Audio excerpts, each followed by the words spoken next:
आदरणीय प्रधानमंत्री नरेंद्र मोदी जी के नेतृत्व में पूरे देश के अंदर भारतीय जनता पार्टी नेतृत्व की सरकारों ने न केवल केंद्र सरकार ने बल्कि राज्यों की सरकारों ने भी जनता जनार्दन के सामने जो बातें कही थी अक्सर उनका पालन करते हुए उसे जमीनी धरातल पर उतारने का कार्य किया। भाइयों बहनों, आज इसी का परिणाम है कि दुनिया के अंदर भारत की प्रतिष्ठा बढ़ी है और 2017 में इसी उत्तर प्रदेश में आदरणीय प्रधानमंत्री जी के मार्गदर्शन में और माननीय श्री अमित शाह जी के नेतृत्व और रणनीति के तहत जनता जनार्दन ने भारतीय जनता पार्टी को जो समर्थन और सहयोग किया था, आज उसका परिणाम है। आजमगढ़ ने भले ही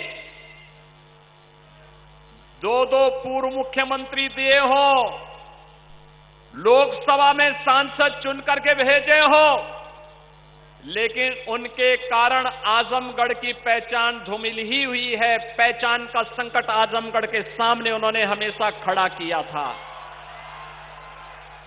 ये वही आजमगढ़ है 2017-2014 के पहले यहां का नौजवान जब देश के अंदर कहीं जाता था तो होटल में कमरा नहीं मिलता था, धर्मशाला में कमरा नहीं मिलता था। पहचान का एक संकट खड़ा होकर के आपके सामने पहचान का एक संकट खड़ा होता था।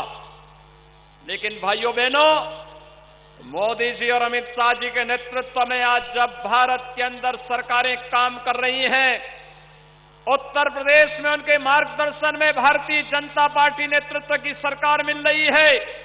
मुझे याद है जब सरकार का गठन होने जा रहा था तब माननीय अमित शाह जी ने कहा था कि पूर्वांचल एक्सप्रेसवे को ऐसे बनाएं कि जिससे वह आजमगढ़ के और पूर्वी उत्तर प्रदेश के विकास की बैकबोन बन जाए। आज पूर्वांचल एक्सप्रेसवे आपके विकास की धुरी बन रही है। आज आजमगढ़ में एयरपोर्ट बन रहा है, अंतिम चरणों में चल रहा है, लगभग 95% कार्य पूरा हो गया है। और भाइयों बहनों, यह विश्वविद्यालय जो आज यहां पर जिसकी आधारशिला रखी जा रही है, यह विश्वविद्यालय आजमगढ़ को सचमुच आर्यमगढ़ बना ही देगा, इसमें अब कोई संदेह होना ही नहीं चाहिए। भाइयों बहनों, हम सबको इस बारे में जानना होगा, ये पहचान का संकट कौन लोग थे जो आपके सामने खड़ा किए थे। ये लोग वही थे जो जाति के नाम पर बांटने वाले थे, लेकिन अपने परिवार के लिए भरने वाले थे। इन्होंने अपने परिवार और अपने खानदान के बाहर कहीं नहीं झांका। आज प्रदेश में हम लोगों ने शासकीय स्तर पर 4.5 लाख नौजवानों को अगर सरकारी नौकरी दी और लगभग 3 लाख नौजवानों को संविदा के आधार पर नौकरी दिए, 7.5 लाख नौजवान अगर आज उत्तर प्रदेश के अंदर सरकारी नौकरी प्राप्त किया है, तो भाइयों बहनों, ये नौजवान मेरे या अमित शाह जी के या मोदी जी के परिवार के हिस्से नहीं, उत्तर प्रदेश के ही नौजवान हैं और आपके नातेदार रिश्तेदार होंगे। लेकिन भाइयों बहनों, हमें प्रसन्नता इस बात की होती है कि चलिए हमारे इस बृहद परिवार का कोई सदस्य तो कहीं ना कहीं सरकारी नौकरी पाया तो। लेकिन पहले होता क्या था, नौकरी निकलती थी और नौकरी के साथ ही महाभारत के सभी रिश्ते निकल पड़ते थे वसूली में। कहीं चाचा है, कहीं मामा है, कहीं भांजा है, कहीं भतीजा है, ये सभी निकल पड़ते थे। कोरोना कालखंड में उन लोगों का दर्शन यहां पर नहीं हुआ होगा। मैं आजमगढ़ वासियों से पूछता हूं कि आपके सांसद कोरोना में आपका हालचाल लेने आए थे? वे फिर भी नहीं आएंगे। चुनाव की सुगबगाहट होती है तो ये लोग भी कभी कभी आपके बीच में आएंगे, फिर गुमराह करके चले जाएंगे।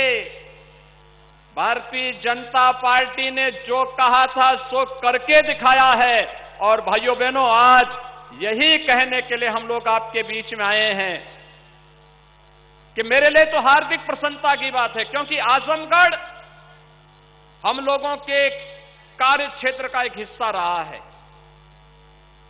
आप याद करिए, 2007 में यही आजमगढ़ में मुझ पर हमला हुआ था, और तब मैं यहां पर आया था। तब हम लोग आए थे यहां पर, उस समय सिबली नेशनल कॉलेज में अजीत राय की इसलिए हत्या हो जाती थी क्योंकि वह अखिल भारतीय विद्यार्थी परिषद का कार्यकर्ता था, और उसने वंदे मातरम के लिए कहा था कि वंदे मातरम का गायन गणतंत्र दिवस पे होना चाहिए।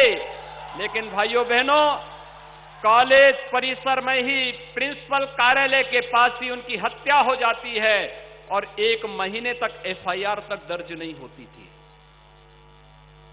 आज क्या किसी की हिम्मत है कि संघ से कोई सरेआम हत्या कर ले? आज कोई गुंडा किसी राह चलती हुई बेटी और बहन को छेड़ने का दुस्साहस कर पाएगा?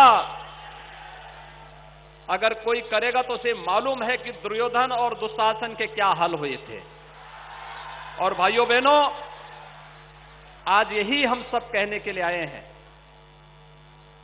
विकास का हो, सुरक्षा का हो, गरीब कल्याण का हो, कोरोना कालखंड में कितना अभूतपूर्व कार्य प्रधानमंत्री मोदी जी के नेतृत्व में इस देश ने किया। सर्वाधिक प्रवासी कामगार और श्रमिक आजमगढ़ जनपद में भी आने वाले हैं। वे सभी यहां पर आए थे। 1 लाख से अधिक संख्या आपके जनपद में आई थी, लेकिन उन सबको सुरक्षित घरों तक पहुंचाना, भारतीय रेल ने फ्री में उनको यहां पर पहुंचाने की व्यवस्था करना, उत्तर प्रदेश परिवहन निगम से उन्हें पहुंचाने की व्यवस्था करना, उनकी फ्री में जांच, सभी लोगों के लिए फ्री में उपचार, फ्री में राशन की व्यवस्था, फ्री में टेस्ट। और भाइयों बहनों, जो खाद्यान्न पिछली सरकारों में ब्लैक हो जाता था, बांग्लादेश पहुंच जाता था, वह खाद्यान्न घर घर तक, हर व्यक्ति तक पहुंचाने का कार्य हुआ। प्रधानमंत्री मोदी जी ने 2020 में 7 महीने तक, 2021 में 8 महीने तक फ्री में खाद्यान्न दिया। और खाद्यान्न ही नहीं दिया भाइयों बहनों, फ्री में वैक्सीन, मुफ्त में वैक्सीन। कितने लोगों ने वैक्सीन लगाया है? जिन लोगों ने नहीं लगाया, वैक्सीन जल्दी लगा लें। और आपके आसपास नजदीक का कोई भी व्यक्ति बचा है, उसको भी ये फ्री में वैक्सीन लगा करके कोरोना महामारी को सदैव के लिए बोतल में जिन्न की तरह भरने का काम कर दीजिए, जिससे सामान्य जीवन, नागरिक के जीवन और उसकी जीविका को बचाने के लिए प्रधानमंत्री मोदी जी के नेतृत्व में जो कार्य चल रहा है, उस कार्य को हम तेजी के साथ आगे बढ़ा करके एक भारत श्रेष्ठ भारत की परिकल्पना को और भी तेजी ढंग से आगे बढ़ा सकेंगे। और इसीलिए सरकार ने तय किया है भाइयों बहनों कि मई से लेकर के होली तक, यानी होली से लेकर दीपावली तक फ्री में राशन प्रधानमंत्री मोदी जी ने उत्तर प्रदेश के 15 करोड़ लोगों को दिया, देश के अंदर 80 करोड़ लोगों को दिया। और सरकार ने तय किया है कि दीपावली से के होली तक उत्तर प्रदेश के इन 15 करोड़ लोगों को हम फ्री में राशन उपलब्ध करवाने का कार्य करेंगे। 15 करोड़ लोगों में अंत्योदय परिवार वालों को, अंत्योदय कार्ड धारक को 35 किलो खाद्यान्न, खाद्यान्न का मतलब गेहूं और चावल, 1 किलो दाल, 1 किलो खाद्य तेल, 1 किलो चीनी, और 1 किलो नमक भी उनको मिलेगी। दिसंबर के प्रथम सप्ताह में ये मिलना प्रारंभ हो जाएगा। पात्र गृहस्थी परिवारों को प्रति यूनिट यानी हर यूनिट पे 5 किलो खाद्यान्न, अगर किसी परिवार में 9 लोग हैं तो उनको 45 किलो, 7 लोग हैं तो 35 किलो, 5 लोग हैं तो 25 किलो खाद्यान्न मिलेगा। 1 किलो दाल, 1 किलो खाद्य तेल, 1 किलो नमक उस परिवार को भी होली तक प्राप्त होगा। भाइयों बहनों, प्रधानमंत्री अन्न योजना को होली तक बढ़ाने के लिए आप सबको बधाई। हर एक गरीब के जीवन को बचाने का एक कार्यक्रम आगे बढ़ेगा। दूसरा, यहां पर विश्वविद्यालय बनेगा, अगले सत्र में प्रारंभ भी हो जाएगा। आजमगढ़ और मऊ के 400 महाविद्यालय और 2,66,000 बच्चे उन महाविद्यालयों में पढ़ते हैं। उन सबको इससे संबद्ध करके यहीं से डिग्री देने का कार्य भी यह विश्वविद्यालय यहां पर कर देगा। नए नए पाठ्यक्रम चलेंगे। आजमगढ़ और मऊ के नौजवानों को लिए नौकरी और रोजगार के लिए भटकना नहीं पड़ेगा। घर घर में ही उनको ये सब प्राप्त होगा। और भाइयों बहनों, अपने नौजवानों के लिए सरकार स्मार्टफोन और टैबलेट लेकर के आ रही है। आप देखना, स्मार्ट नौजवान बनेगा यूपी का।